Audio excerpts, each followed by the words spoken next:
So hey guys, আজকে চলে এসেছিলাম বাঁশপাতায়। বাঁশপাতায় কিছু কাজ চলছে, কারণ বাঁশপাতাটা এখন আর বাঁশপাতা নেই, কারণ আমাদের বন্ধুগুলো লিজে নিয়েছে।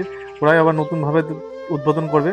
তো এর বাঁশপাতা নাম থাকবে না, বাঁশপাতার পরিবর্তে নাম হবে the royal mandi. The royal mandi.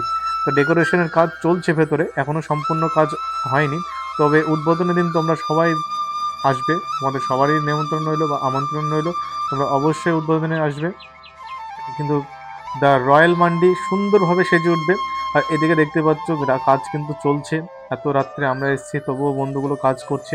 আর এদিকে আমি কিছু ছবি তুলে নিচ্ছি। আর এই যে দোলনায় উঠে দোলনা খেয়ে নিলাম, কারণ দোলনা খেতে তো কান্না ভালো লাগে, আমার তো বেশ ভালোই লাগে, কারণ আমার সব কিছুই ভালো লাগে ভাই। এদিকে আমার ফোন এসছে, ওর জন্য ভিডিওটা সম্পূর্ণ ক্লিক করতে পারলাম না।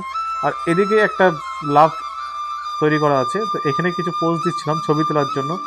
তো ভেবে পাচ্ছিলাম না কীভাবে পোজ দেবো। আর এদিকে অনুপদা বলছে যে তোমার পোজ ঠিক আছে, তুমি দাঁড়াও। আর এদিকে রসনদাও রয়েছে, রসনদা বলছে যে এদিকে একটু ক্যামেরাটা ঘোরাও, কারণ এদিকের সৌন্দর্যটা একটু দেখানোর চেষ্টা করছি, যে এখনও সম্পূর্ণভাবে কাজ সম্পূর্ণ হয়নি। তবে এটা রয়্যাল মান্ডি এত সুন্দরভাবে সেজে উঠবে, আজ আশা করা যায়, সুন্দরভাবে কি দুর্দান্তভাবে উঠবে।